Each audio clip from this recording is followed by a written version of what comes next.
ulianza ndio, lakini Kiswahili basi wiki kesho karatasi ya kwanza na ya pili, na vile vile karatasi ya tatu tutakuwa tukiangazia weekend kesho mtazamaji, kwa sababu karatasi hiyo itakuwa ikiangaziwa wiki mbili kutoka sasa. Kwa hivyo mtazamaji, mwanafunzi, karibu ili uweze kufahamu karatasi ya kwanza ina nini, na vile vile mwalimu atakuwa na kuelekeza jinsi ya kuweza kukabiliana na maswali ya karatasi ya kwanza, na vile vile jinsi ya kuweza kuvuna ama kupata matokeo bora kwenye karatasi ya kwanza. Ikiwa na swali, laini zetu, nambari zetu zipo pale mtazamaji, unaweza ukaliuliza swali, na wakati mwingi mimi ukueleza kitu kwamba hao walimu wa dawati la lugha wanapokuwa hapa, haswa wakati kama huu, uwe makini zaidi, kwa sababu baadhi ya maswali watakaoangazia hapa utainiwa katika mtihani wa kitaifa. Si mara moja, si mara mbili tumesha kumbana na maswali kama hayo. Nakumbuka mwaka jana wengine walitaka kummaliza hapa mwalimu Wycliffe kwamba mwalimu ulikuwa na karatasi, mbona huko tuambia mapema jamani. Mwalimu, tuanzie pale karatasi ya kwanza, tuanzie kumfahamu mtazamaji ina vipengele vipi, na vile vile tukiangazia jinsi ya kuweza kukabiliana na maswali hayo ya karatasi ya kwanza. Kumbuka mwelekezi wetu ni Hiran Mugaisi. Naam mwalimu. Shukrani. Maandalizi ya KCSE mwaka huu, mwaka 2025, Alhamisi tutakuwa tunashughulikia karatasi ya pili na karatasi ya kwanza tarehe 6. Karatasi mwaka uliopita nadhani ndio mwaka wa kwanza ambao tuliona mabadiliko katika ratiba, kwamba karatasi ya pili huja asubuhi. Ilivyokuwa pale nyuma ilikuwa kwamba karatasi ya kwanza inatangulia saa 2 hadi saa 3 dakika 45. Kisha baada ya pale kunakuwa na mapumziko, kisha karatasi ya pili. Sasa hivi tunavyozungumza walibadilisha ile ratiba kwamba karatasi ya pili hutangulia asubuhi, kisha karatasi ya kwanza ikaja adhuhuri ama mchana. Kwa hiyo tarehe 6 mwanafunzi kuanzia saa 8 hadi saa 9 dakika 45 utakuwa umepewa muda wa lisali 1 dakika 45 kukabiliana na karatasi ya kwanza ambayo ina insha 4, lakini unapaswa kuandika insha 2, na kumbuka insha ya kwanza ni ya lazima, na kila insha ina alama 20, na kila insha isipungue maneno 400. Kwa hiyo unaweza ukaandika 400 na zaidi, lakini isipungue maneno 400. Sasa maandalizi yako kama mwanafunzi ni yapi katika karatasi hii? Bila ajabu ni kwamba karatasi hii ni karatasi ambayo watu wengi hawaitilii maanani kabisa. Karatasi ya kwanza. Karatasi ya kwanza. Nina uhakika hata wanafunzi ambao wanajiandaa sasa hivi utapata wanajikita katika karatasi ya 3 na karatasi ya pili. Hawasomi karatasi ya kwanza, ile insha. Hawafanyi mazoezi katika karatasi hii ya kwanza. Lakini nakuhakikishia kwamba tumefanya utafiti, na mtu yote ambaye yupo nyumbani anaweza kudhibitisha hili tukiwa pamoja, kwamba ukipata alama 64 juu ya 80, 64 out of 8, hii itakuwa ni alama ukigeuza katika asilimia, itakuwa ni asilimia 80 ambayo ni alama ya A. 64. Ni naam, 64 juu ya ngapi? 80, 64 out of 8. Kwa hiyo mwanafunzi ambaye anapata 64 juu ya 80 katika karatasi ya pili ambayo ni alama ya A, kisha huyo mwanafunzi bado apate, tuseme hata tumpe bado hata 70 katika karatasi ya 3 ambayo itakuwa ni kama 88, 70 juu ya 80 ambayo itakuwa ni 70 out of 80, atakuwa na kitu kama 88%. Alafu akuja akapata insha 20 juu ya 40, na kuhakikishia apate alama ya A.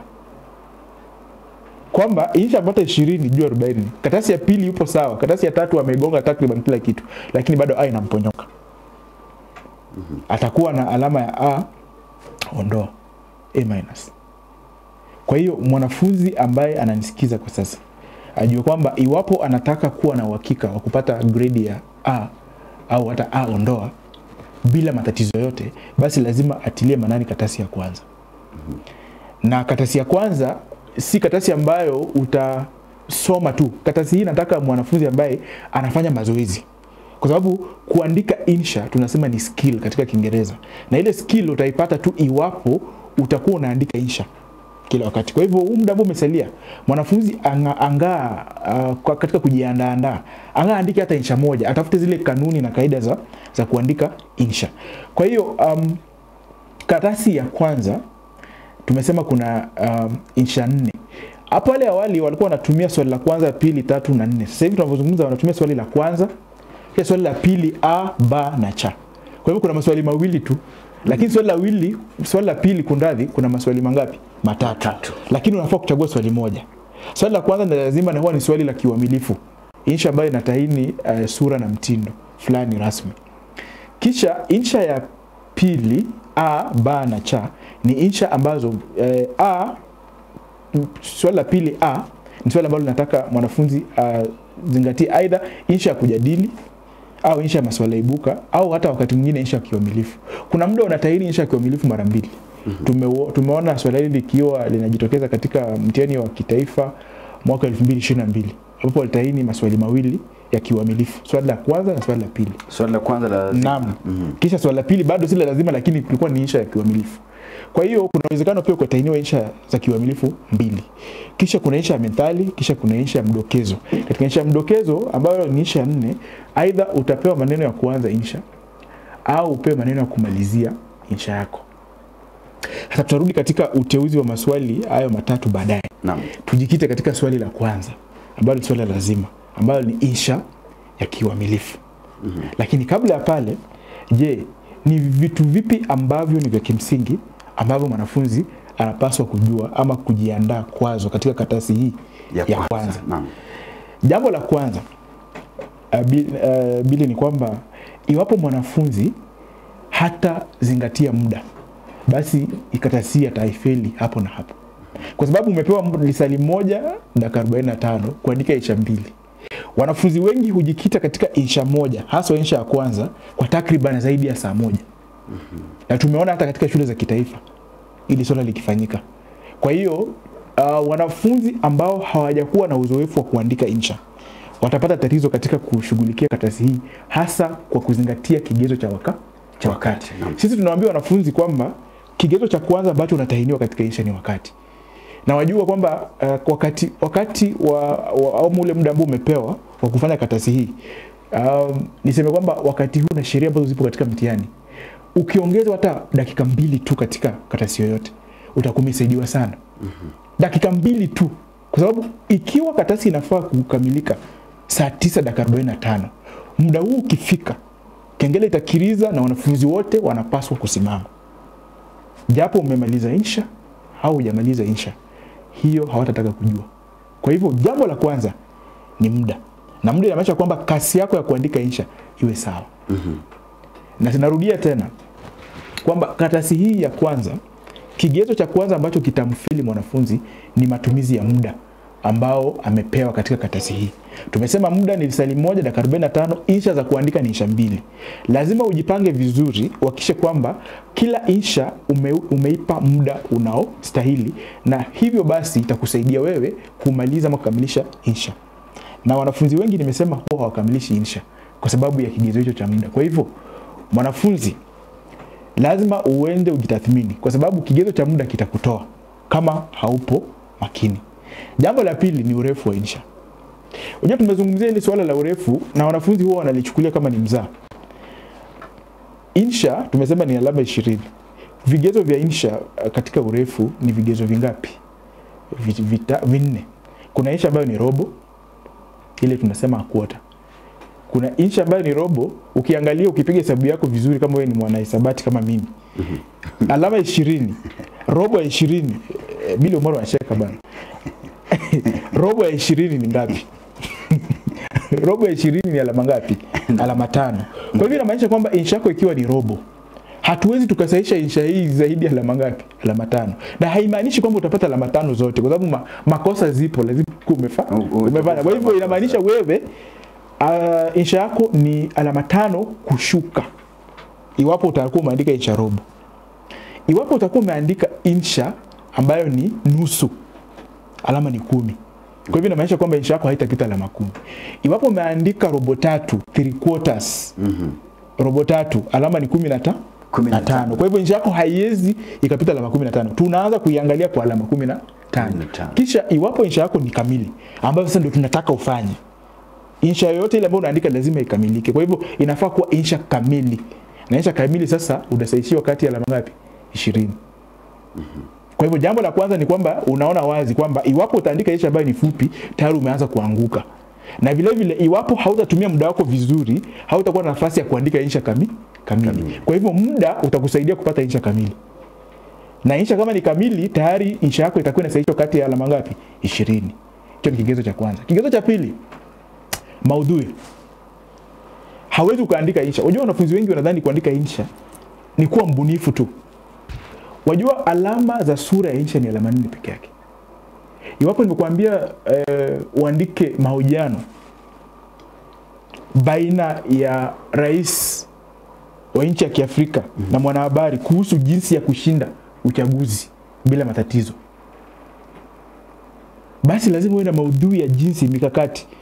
Tunataka tuone mikakati. Iwapo katika kujadiliana kwako hatuoni mikakati na hizo jinsi za kushinda uchaguzi, basi inamaanisha kwamba hauna maudhui.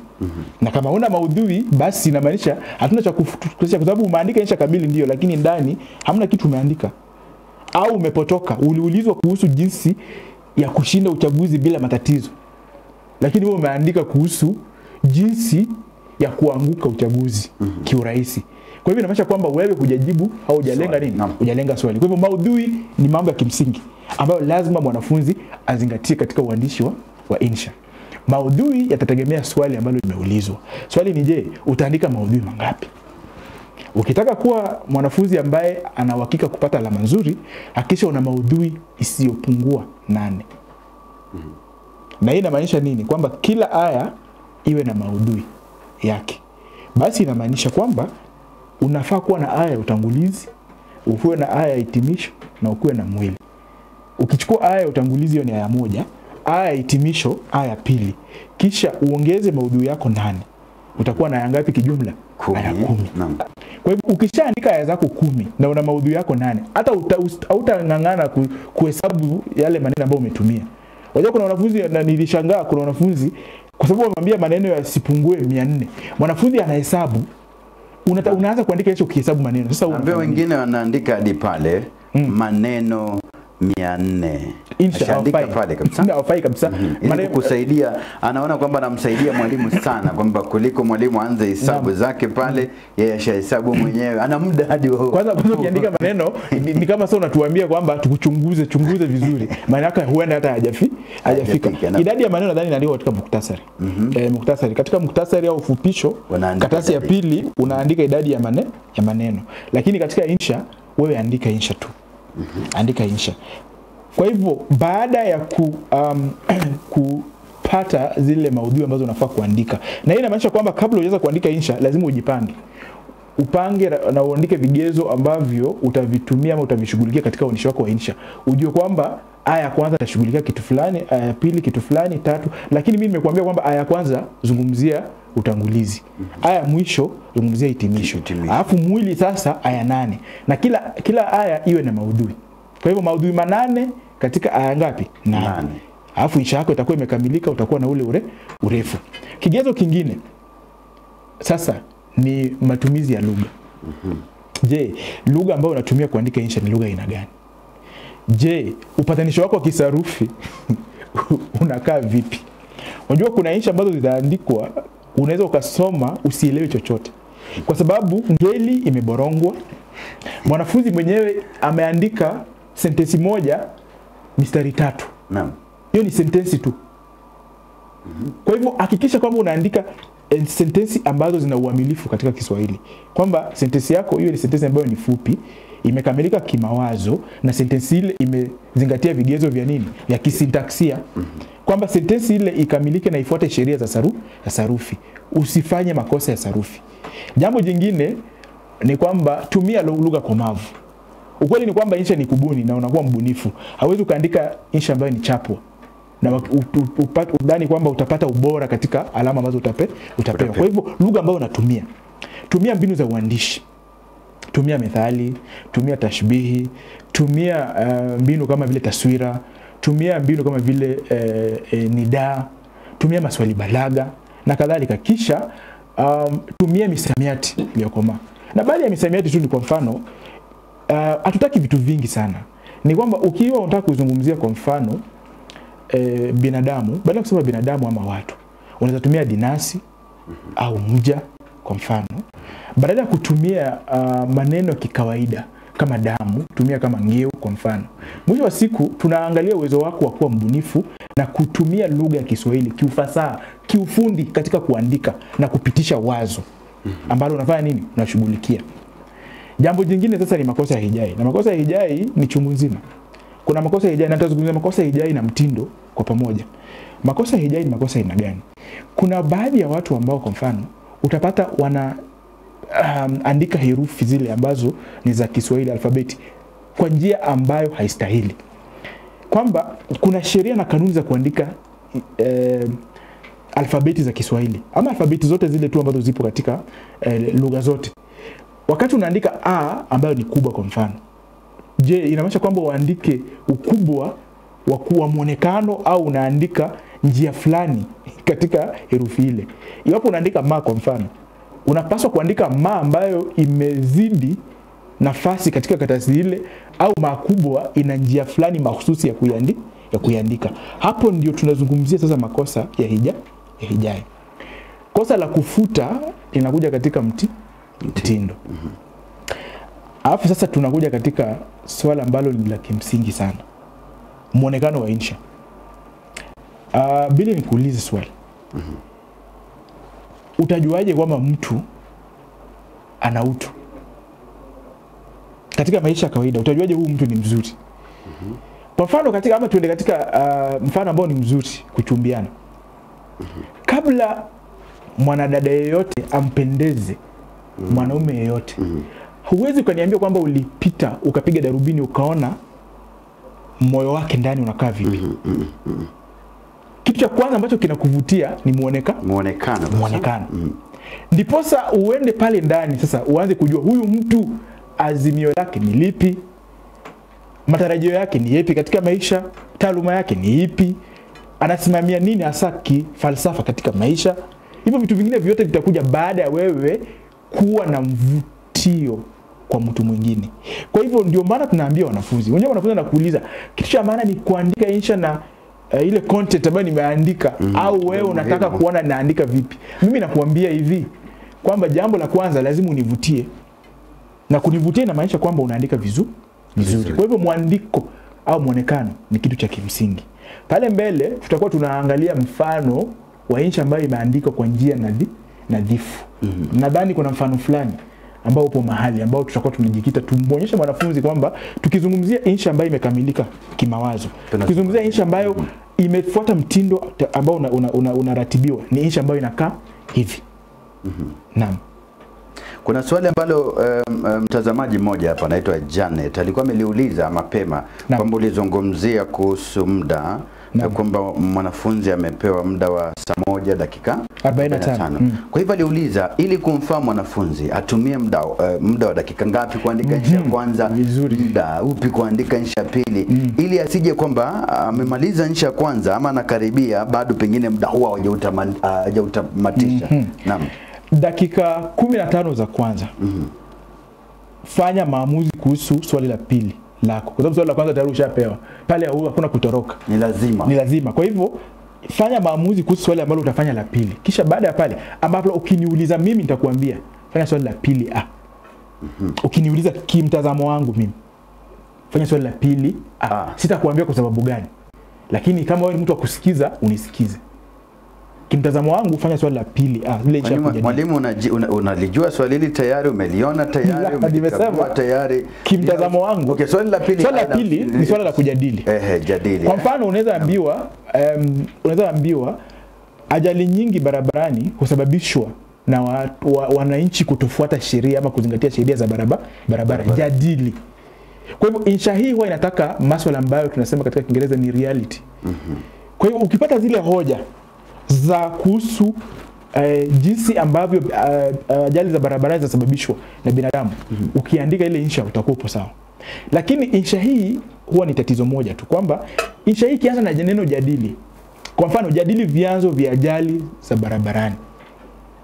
Je, barabarani pale ni nini hasa husababisha nini? Ajali. Swali hilo limekufunga kwa vyanzo vya ajali ya barabarani. Usiongeze chochote. Tafuta tu vile vyanzo vya ajali ya barabara. Kwa mfano, vyanzo vya ajali ya barabara ni nini? Na uepuke maudhui ya kijumla. Unajua ukisema kutofuata sheria ama kutozingatia sheria za barabara, tayari wewe umesema wewe ni mtu wa kufeli. Kwa sababu sasa ukishasema sheria za barabara kama chanzo, haya vyanzo vingine utatoa wapi? Kwa sababu amekuuliza nataka hoja ngapi? 8. Kuhusu nini? Vyanzo vya ajali za barabarani. Causes of road accident.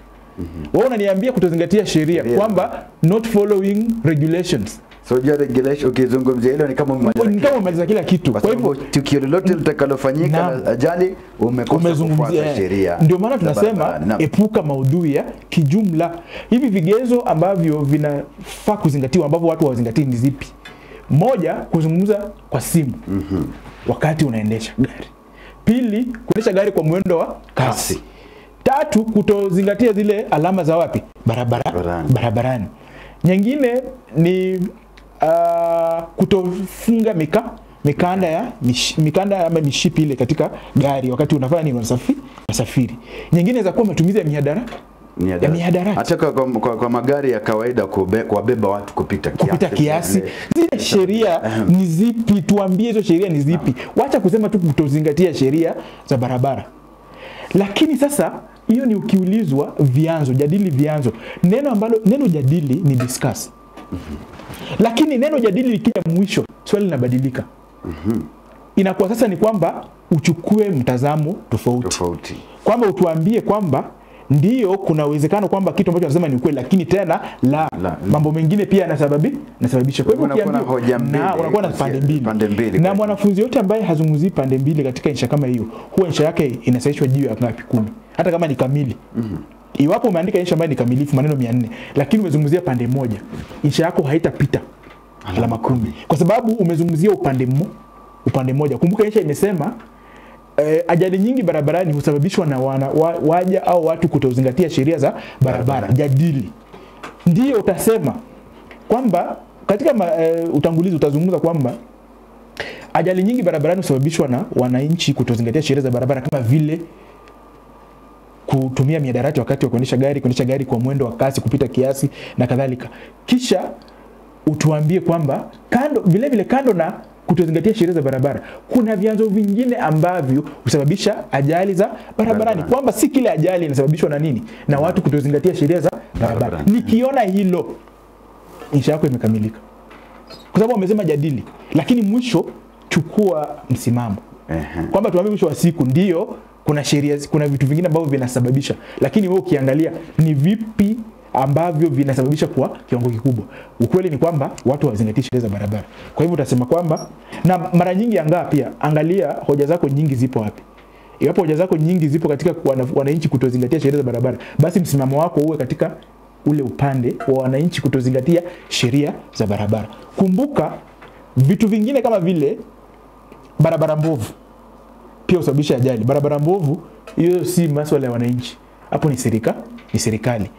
Kuchukuliwa kwa hongo kwa magari ambayo yanastahili kuwa barabarani na idhinishwa na kuna mamlaka katika kila insha. Kuna vitu ambavyo lazima ujue. Kwa mfano katika barabara, ukizungumzia mambo ya barabara, jua mamlaka ya kudhibiti uchukuzi nchini, NTSA. Na vitu kama hivyo, misamiati kama hizo ndio zitakusaidia. Kwa sababu ukizungumzia mamlaka ya kudhibiti uchukuzi na usafiri nchini, mtu ambaye anasahisha insha yako atajua kwamba unaelewa kitu ambacho unasema. Pia vile vile kuna mamlaka ya kutengeneza barabara nchini. Mfano kama kuna ile KENHA katika Kiingereza. Wale ambao wanashughulikia masuala ya barabara na miundo msingi ya barabara pale katika nchi hii ya Kenya. Kwa hivyo lazima mwanafunzi azungumzie hoja ambazo ni za kweli. Unajua kuna watu ambao wanasema insha kujadili wewe kuleta swala la kubuni vitu. Zungumzia vitu ambavyo vinaleta mshiko. Kumwambia mwanafunzi wewe mbunifu anakuwa mbunifu zaidi ya kiasi. Anasema kwamba barabara nyingi zina matatizo ya hewa chafu ya oksijeni. Sasa na nitrojeni kutoka sijui wapi.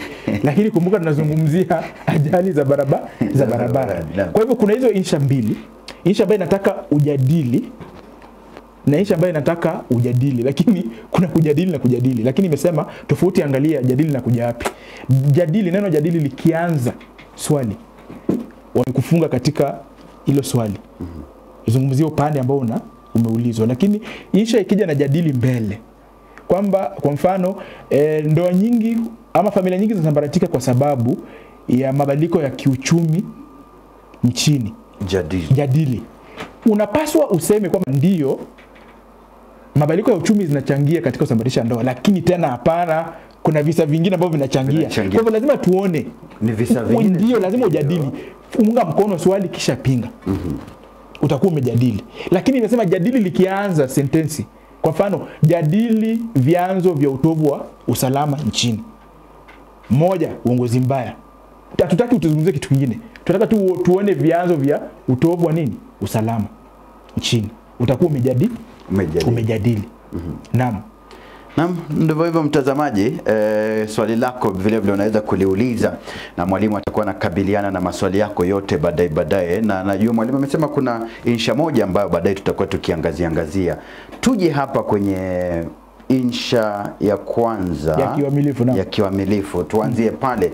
Na mwanafunzi anapaswa basi kukabiliana vipi na hili swali. Na wakati huo kuna mwanafunzi ambaye ataambiwa kwamba swali ni la lazima, lakini kwa sababu anajua kwamba ni insha mbili, anasema kwamba hili swali la kwanza sioni kama nalijua ama nalifahamu. Wacha niandike insha mbili ndio, lakini swali la pili na la tatu nalielewa vizuri zaidi. Kwa hivyo la kwanza sioni, wanayotaini basi watanipa alama tu. Tunapoangazia swali la kwanza uweze basi kuzungumza na mwanafunzi wa aina hiyo vile vile. Aandike tu swali la pili na tatu. Alafu tumpatie alama zake 20 na tatu apate 20 zote. Atapata 14, alafu nyingine apate 0 kwa sababu hajafanya. Itakuwa ni kama hajafanya swali moja, kwa hivyo atapata 0.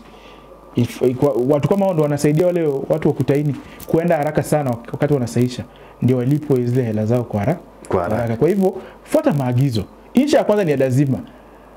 Pengine tuseme mwaka huu abadilishe sheria, ambaye sidhani kama utabadilisha. Lakini kitu cha kimsingi na maisha pia vile vile mwanafunzi hakusoma maagizo.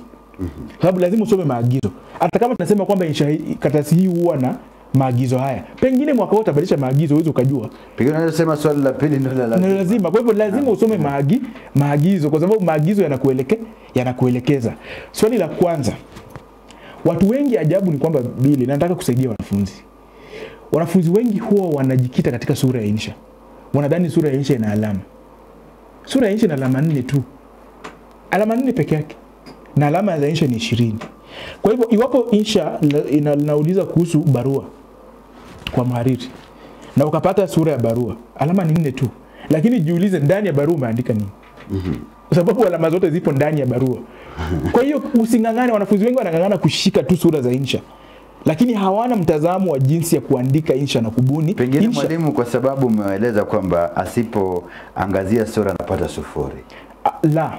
Kwamba mwanafunzi pengine ameandika inapaswa andike barua, sura ameandika pengine kiadithi. Ajabu ni wacha nikwambie kwamba hapa nisipoangazia sura napata 0. Bili, wacha nikwambie kitu hapa. Naam. Iwapo nimekuambia andika barua kwa mhariri, ukielezea vyanzo vya utovu wa usalama kijijini mwako. Naam. Andikia mhariri wako wa gazeti fulani barua. Kwa hivyo sura ni ya nini? Ya barua kwa mhariri. Naam. Na kuambia kwamba barua kwa mhariri hiyo sura ni alama 4. Hizi alama 16 zipo katika kitu ambacho umeulizwa kufanya. Umeulizwa kufanya nini? Uandike kuhusu nini? Vyanzo vya utovu wa usalama. Mwanafunzi ambaye huenda asipate sura ya barua kwa mhariri. Lakini mwanafunzi huyu aandike vyanzo vya utovu wa usalama na apate urefu wa insha. Huyu mwanafunzi huenda akapata alama 4. Huenda akapata alama 10 kati ya 12 na 14. Na alama nyingi kabisa kwa insha ukipata nyingi sana, huenda ni 16. Katika ubunifu na kuandika insha, mara nyingi wanafunzi ambao ni wazuri sana upata alama 16, 15. Kwa hivyo unapata huyu mwanafunzi atakuwa amepoteza alama 4 ya sura, lakini alipata nini? Swali amelijibu. Ndio maana naambia mwanafunzi wacha kungangana. Ndio unafaa ujue sura ya insha, lakini usingangane kutafuta sura ya insha wakati wewe mwenyewe hujui kubuni na kuandika insha. Tunga insha na ujenge zile hoja zako au maudhui katika aya tofauti, insha yako ikamilike. Je, utajiandaa vipi katika swali la kwanza ambalo ni lazima, ambayo ni insha kiuamilifu? Na iwapo nitakudanganya, unitafute, mimi nitakulipa. Baraza la kutaini mitihani almaarufu NEC huwa inazunguka katika insha mahususi, hawatoki pale.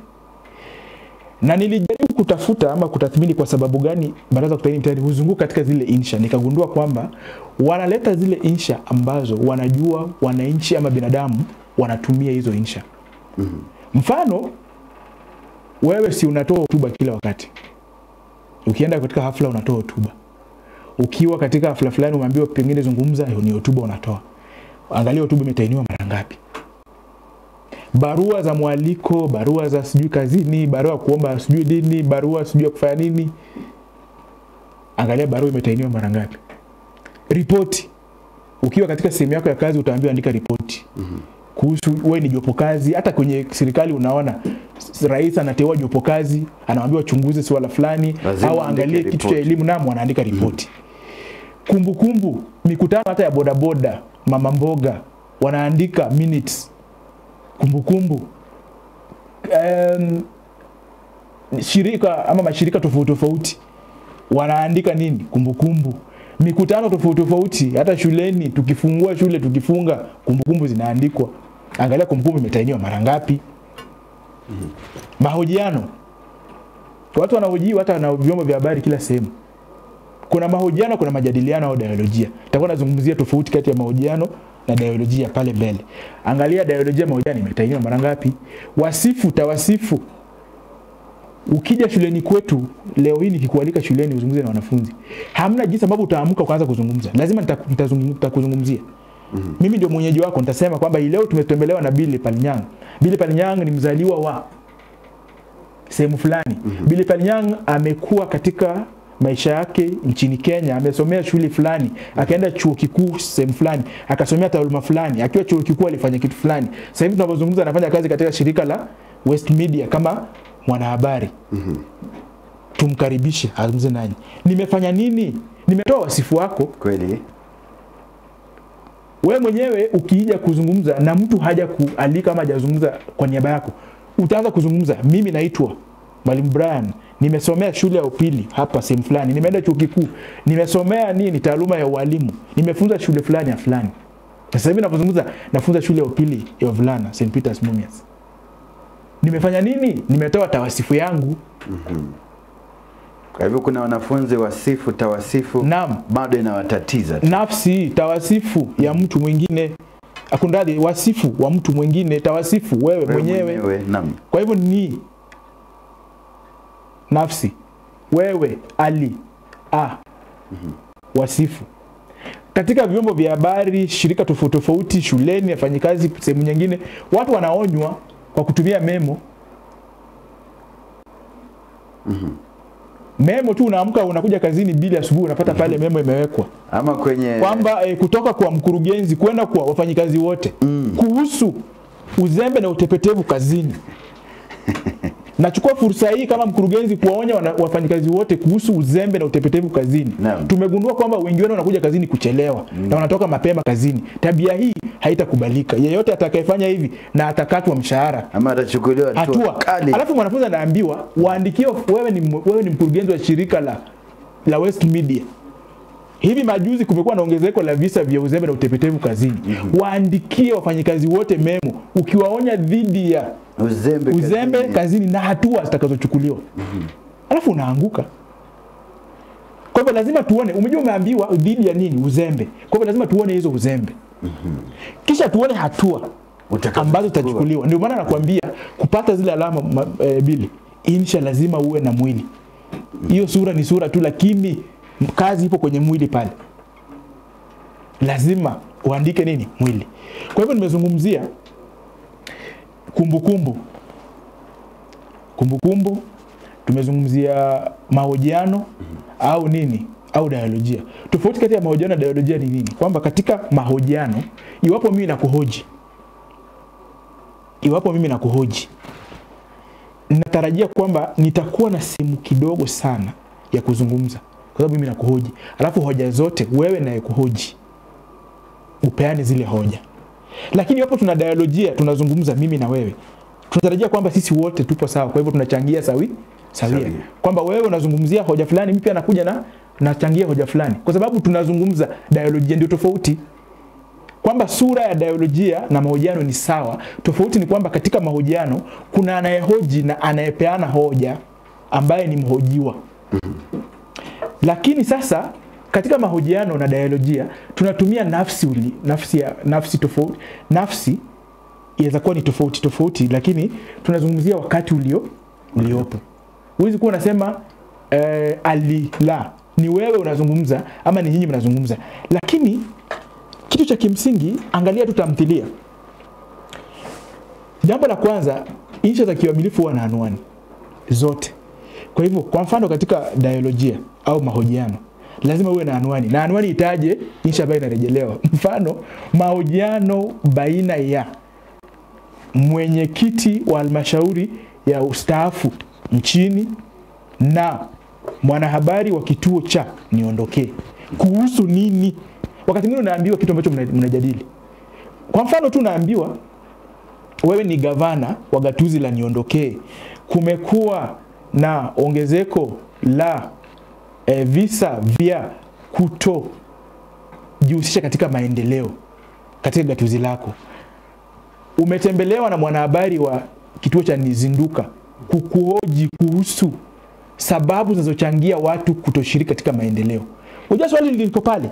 Swali linasema mnahojiana kuhusu nini? Sababu ambazo zinafanya wananchi hawashiriki katika nini? Maendeleo ya gatuzi. Devolved government. Kwa hivyo lazima utafute zile hoja za kuonyesha ni nini inafanya watu hawajihusishi katika maendeleo. Kisha baada ya pale sasa katika anwani yako au anwani ya ile insha utaandika mahojiano baina ya gavana na nani, mwanahabari wa kituo kipi cha Niondokee, kuhusu nini, sababu ambazo zinachangia watu kutojihusisha katika maendeleo ya gatuzi. Kisha usiseme mimi gavana. Kwenye utangulizi wako zungumzia ama tupatie majina. Kwa mbunifu, sema kwamba kwa mfano ni saa 3 asubuhi katika afisi ya gavana Bwana Mambo. Kwa hivyo ushasema gavana anaitwa nani? Bwana Mambo. Mwanahabari Bili anaingia kutoka katika kituo cha nini? Niondokee. Gavana akiashiria kwa mkono aingie. Kisha utaanza pale sasa, tutaka nione nani? Nione Mambo Bili. Tayari hapo sura umepata. Lakini ukianza kusema mimi gavana sijui yeye sasa yeye ni nani, lazima uwe mbunifu na yale maneno ambayo yanaweka kwenye mabano ya kukuelekeza kwamba kuwa mbunifu. Peana majina kwa hao husika. Hata katika dialojia mnaweza kuwa watatu, mnafanya dialojia kuhusu jinsi ya kupata matokeo bora shuleni. Tafuta majina ya kubuni, wapatie hao husika watatu. Lakini haya majina tuambie pale juu kwamba mhusika fulani ni mtu fulani, kisha anza kutumia wale husika katika kuandika nini? Insha. Ukifanya vile utakuwa upo sawa. Naam. Ndio hivyo basi mtazamaji, ndio baadhi ya maswali vile yanaingia hapa. Sema kwanza kabisa mwalimu, asante kutufaa sana. Manake umetusaidia pakubwa kuweza kukabiliana na maswali. Alikuwa anazungumzia kuhusu lugha. Mwalimu amezungumzia zaidi kuhusu lugha na anasema kwamba pengine alikuwa anaangazia sheria za karatasi ya 3 na ya insha. Hapa anasema kwamba mwalimu atuweke sawa, kwa sababu kuna baadhi ya wanafunzi wanaodai kwamba kuna karatasi ambayo haizingatiki kamilifu lugha, pengine sheria za lugha, na wanasema pengine katika insha huwa hivyo. Sijui kama swala hili ni karatasi ya 3 ama vipi. Mimi nina swali kwa huyo mtu ambaye anauliza hilo swali. Mbona ana haja sana kujua kuvunja sheria? Tunafunza kuhusu Kiswahili. Mbona uwe na ule ueledi wa kutaka kuvunja, kwamba unataka sana kujua karatasi ipi ambayo haitaki sheria ndio uvunje? Kwa sababu gani? Naam. Mwisho wa siku tunazungumzia lugha ya Kiswahili. Mbona wewe unataka sana kujua karatasi ipi ambayo haitaki sheria za sarufi ndio uende uvunje? Karatasi ambayo inataka haitaki sheria. Wanasema tu kwamba huwa hawaangalii sana. Lakini kwa inakera. Lugha ni ya Kiswahili, kata zote za lugha ya Kiswahili. Mbona uvunje? Hilo swali siwezi likalijibu. Watu kama wanafaa washikwe. Mbona kuvunja sheria? Mbona nataka karatasi? Tunazungumzia Kiswahili. Mbona unataka kuvunja? Anataka ajue sheria ambazo zingativi sana ndio aende avunje kwa sababu gani? Naam, mwalimu, tuendelee tukitamatisha naona muda wetu vile unatamatika, pengine kama una lamna la kuweza kuangazia ili mwanafunzi anapojiandaa kwa karatasi ya kwanza na kuzingatia. Umezungumzia zaidi swali la kwanza umesema ni la lazima, ulazima kumaanisha kwamba mwanafunzi kivyo vyote vile swali hili lazima ukabiliane nalo. Wewe ujue usijue, kabiliana nalo. Sababu ni swali la kwanza. Labda niseme tu kwamba katika insha zote ambazo nimezungumzia za swali la lazima, insha ambayo ina utata tu ni insha moja. Insha ya wasifu na tawasifu. Kwa sababu insha hii ni insha ya kubuni. Hiyo ndio ajabu. Kwamba insha ya tawasifu na wasifu ni insha ya kubuni. Kwamba wakati unaandika hamna hoja ya waziwazi. Utazungumzia aya kwanza pengine umezaliwa wapi, aya ya pili umesomea shule ya chekechea na msingi wapi, aya nyingine umesomea shule ya upili wapi, ukafanya nini, na ukiwa pale uliafikia malengo yapi, ukaenda chuo kikuu wapi, unafanya kazi wapi, shahada ya uzamifu unayo huna, una mpango wa kuenda kufanya shahada ya uzamili na kadhalika. Hiyo insha huwa inazungumzia haswa maisha ya mtu katika njia ya kubuni. Aidha mtu anairejelewa yeye mwenyewe ama mtu mwingine. Kwa hivyo katika insha zote za kiuamilifu ambazo zipo, insha ambayo uwe nao makini sana ni wasifu au tawasifu. Wasifu, tawasifu. Na kuna uwezekano insha hii ikafanya nini? Ikatainiwa. Insha ambayo tunarejelea nyingine ambayo ina utata kidogo ni insha ya kumbukumbu na ripoti. Insha hizi mbili za kumbukumbu na ripoti, hizi insha huwa zinawahusika. Kwa mfano kuna ile jopo kazi katika ripoti. Kuna mapendekezo katika ripoti, kuna njia za kusanya data katika ripoti, alafu na kuna nini? Kuna hitimisho katika ripoti.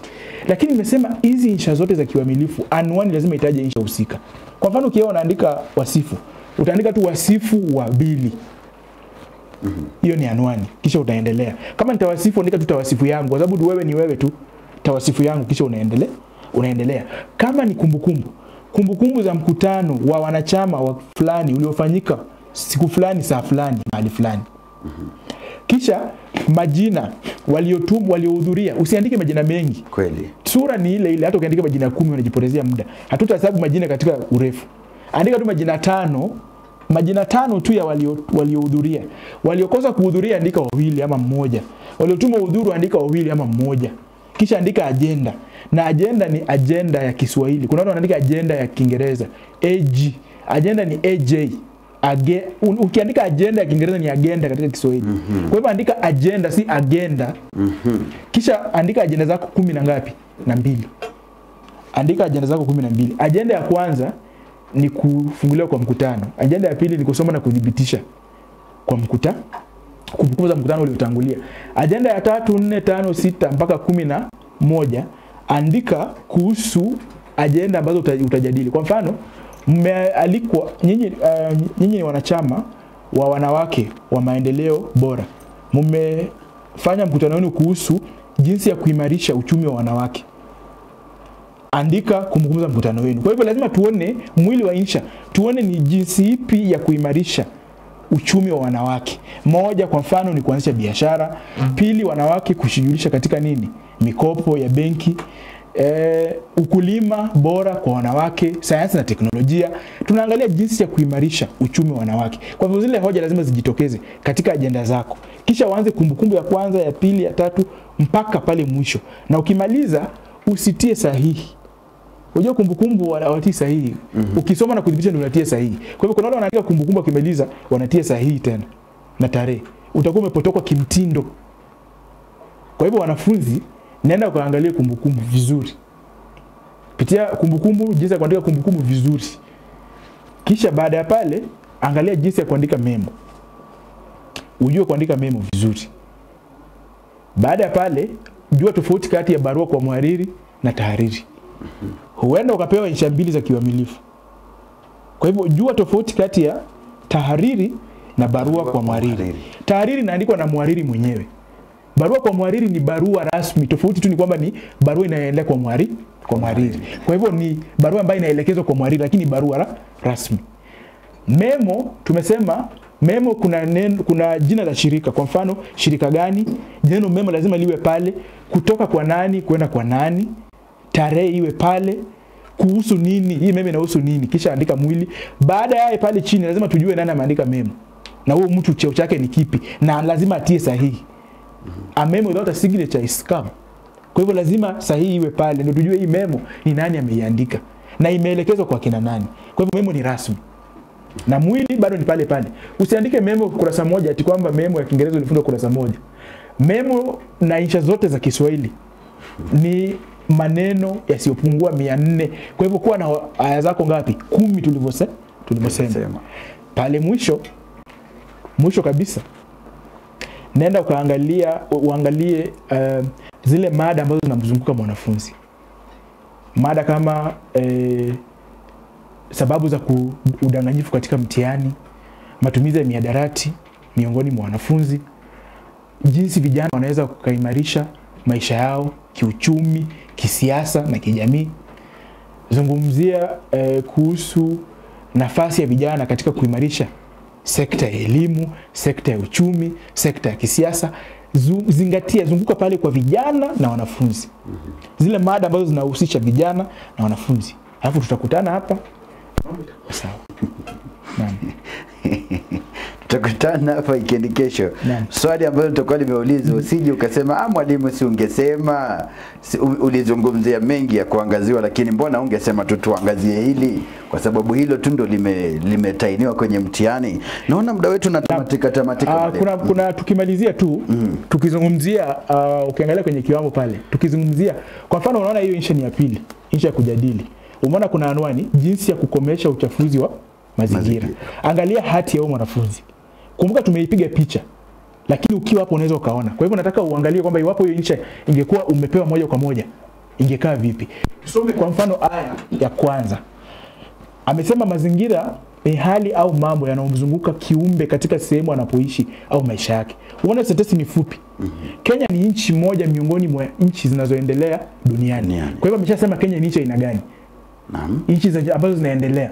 Kisha akasema kama ijulikanavyo, kila soko halikosi mwenda wazimu wake.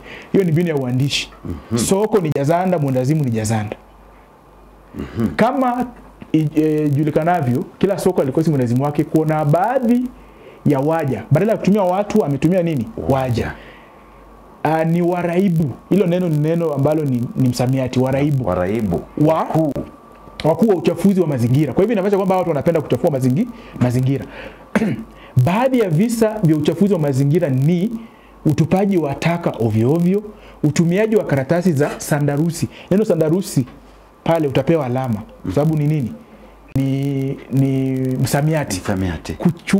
Kuachiliwa kwa gesi ambayo haijatibiwa angani. Kwa hivyo inamaanisha kwamba tunaacha gesi ambayo ina nini? Matatizo pale angani na kadhalika. Unaona hiyo sasa, huo ni mfano wa aya ambayo ni ya kufanya nini? Ya utangulizi. Katika ile aya hajazungumzia hoja, lakini ametanguliza kutueleza kuhusu hii insha hasa wanaandika kuhusu nini. Kisha ukiangalia ukiangalia aya pili, kwa kweli chelewa utapata mwana si wako. Methali. Asilimia kubwa ya waja wamekuwa na tabia ya kutupa taka ovyo ovyo bila kujali madhara yake. Kwa hivyo shaangalia uchafuzi wa kwanza, kutupa taka ovyo ovyo. Na hajasema tu kutupa taka ovyo ovyo, ati kwanza kutupa taka ovyo ovyo, alafu anaanza kueleza. La, unafaa kubuni kwa njia mfululizo. Ndio maana unaona hiyo hoja inakuja, lakini si moja kwa moja. Inakuja katika njia mfululizo. Kwamba unaandika ubunifu fulani. Utupaji wa taka una madhara si haba. Wananchi wengi hawaoni manufaa ya kuhifadhi mazingira yetu kwa njia ya usafi. Serikali inapaswa kadri ya uwezo wao kuhakikisha kila eneo la biashara kumewekwa sehemu maalum ya kutupa nini? Taka. Ashatueleza njia ya kusuluhisha. Na maana nikuambia kwamba mwili wa insha itaonyesha iwapo unaandika insha ambayo imekamilika na umelenga swali au hujalenga swali. Tuangalie aya ambayo inafuata. Pale kwa Wahama, labda mwelekeza Wahama, umoja ni nguvu, utengano ni udhaifu. Tayari ni mbinu ya uandishi. Methali. Tunapaswa kama wananchi tuweze kushirikiana kwa pamoja katika kumaliza janga hili sugu la uchafuzi wa mazingira.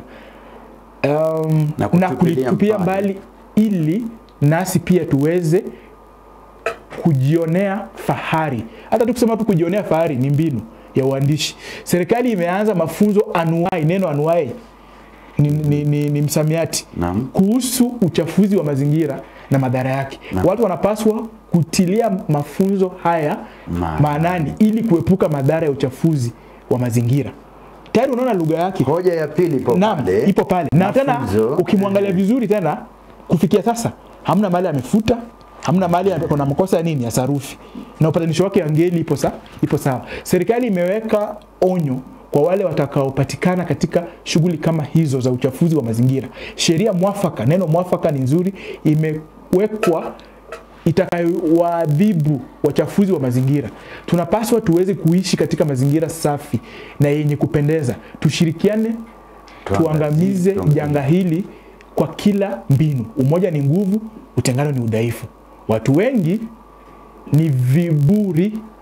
Labda apandishe juu ili tuendelee na hiyo mwelekezo wetu, pandisha ndo tupate nafasi. Na pale watu wengi ni viburi.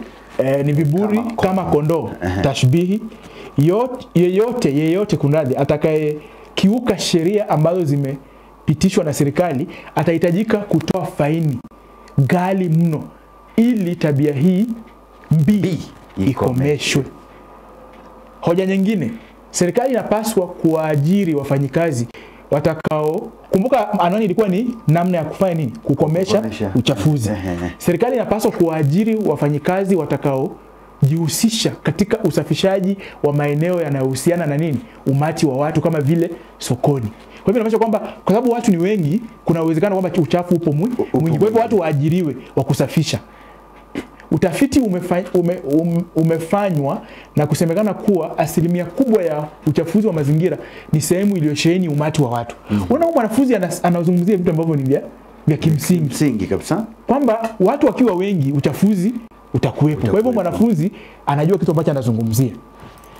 Amesema kwamba tunapaswa nasi pia kama wananchi wazalendo kuimarisha usafi wa mazingira yetu. Tunapaswa kuwajibika na kuwa mstari wa mbele katika kuimarisha usafi wa mazingira tunamoishi. Tusitegemee serikali katika kila juhudi hadi zile ambazo ni mboga.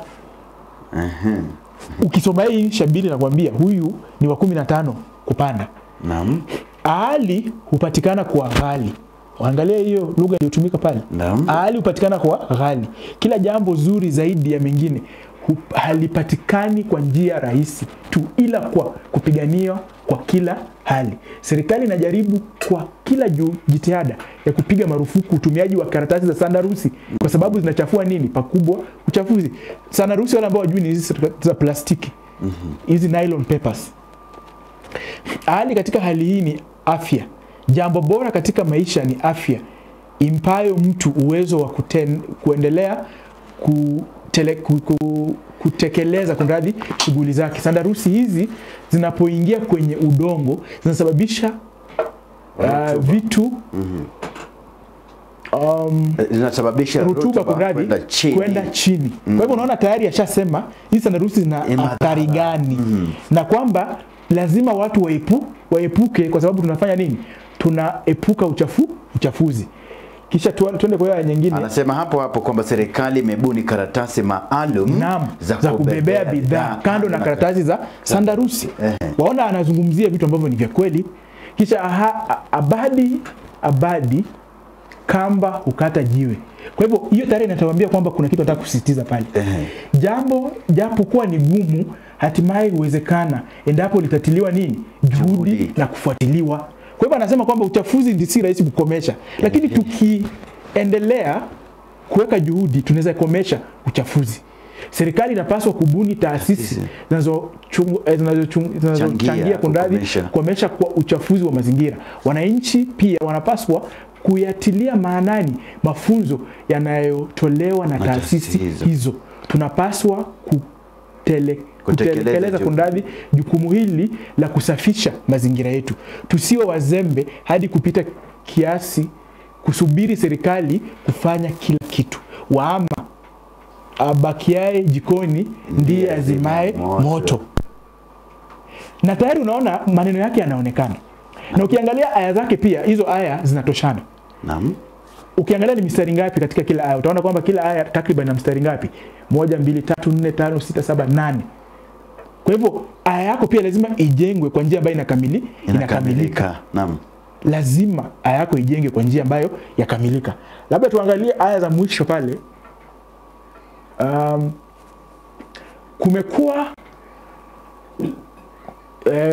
Kumekuwa kwa vyuo vya umma mjini na sokoni kuwekwa kundadi, kumewekwa kundadi kwa vyuo vya umma mjini na sokoni, imesaidia pakubwa wakati wa haja. Baadhi ya waja huenda haja pahali popote bila kujali mazingira ya watu wengine. Hii imechangia kuwepo kwa mawele. Mawele ni msamiati wa magonjwa mbalimbali. Serikali inapaswa kuwajibikia suala hili kwa ufasaha mkubwa. Kwa kufanya hivi, serikali itakuwa imechangia pakubwa katika kumaliza donda hili sugu la uchafuzi wa mazingira. Serikali inapaswa kuweka sheria na adhabu kali kwa yeyote atakayepatikana akienda haja kiolelaolela pahali ambapo hapastahili. Tumeona hata watu wakienda haja ndogo sehemu tofauti barabarani. Naam. Kwa hivyo hivi vitu ni vitu ambavyo kimsingi ukisoma hayo aya unaona mwanafunzi ana hoja nyingine. Na ndio maana watu wanaambia wanafunzi si hata lazima tusome insha yote. Tukisoma tu tunaona. Utasoma tu aya kwanza utaona shazungumzia pale viwanda. Tayari ashasema viwanda. Hoja viwanda pengine mwelekezi apandishe juu. Viwanda vinatupa taka kwenye mito na hata pia kwenye ziwa. Kwa hivyo tunaangalia swala la viziwa kuchafuliwa. Kwa kufanya hivi inachangia pakubwa kwa kufa kwa wanyama. Kwa hivyo anasema kwamba viwanda kutupa taka inachangia kunini? Wanyama kufa. Kando na kutupa taka pia wanaachilia gesi ambazo zinachafua mazingira. Kwa hivyo pia viwanda vinaachilia gesi pale angani. Gesi hizo huwa na madhara mengi kwa mazingira. Kando na mazingira pia husababisha kubadilika kwa hali ya anga. Kwa hivyo unaona huyu mwanafunzi anazungumzia ukweli. Kuna magonjwa kama vile saratani ya ngozi inayotokana na hewa inayoachiliwa bila kujali afya ya waja. Serikali inapaswa kuingilia na kuwaonya dhidi ya uchafuzi. Aya nyingine nadhani hiyo inafaa kwa aya ya mwisho ya dhamira safi. Naam, dhamira safi. Mwelekezi labda apandishe. Naam. Sasa hitimisho. Dhamira safi ni tandiko laini. Hata ukisoma hiyo unaona mwanafunzi ana Kiswahili kizuri. Ni mawaidha. Tuazimie mema. Hata alivyosema tuazimie mema ili tufanikiwe bila ugumu wala changamoto. Baadhi ya waja wamekuwa waraibu wa uchafuzi wa mazingira kwa kujua. Kwa hivyo inamaanisha kwamba wanafanya kitu ambacho wanajua. Hali hii imekuwa ikididimiza afya na usafi wa watu. Ajizi ni nyumba ya njaa. Sheria kali iliyowekwa na serikali haitawasaza wanaoendelea na hulka hii bovu. Umoja ni nguvu, utengano ni udhaifu. Tunapaswa tuweze kushirikiana katika kumaliza janga hili sugu la uchafuzi wa mazingira. Mwanafunzi anapewa, sijaona makosa ya Ijai.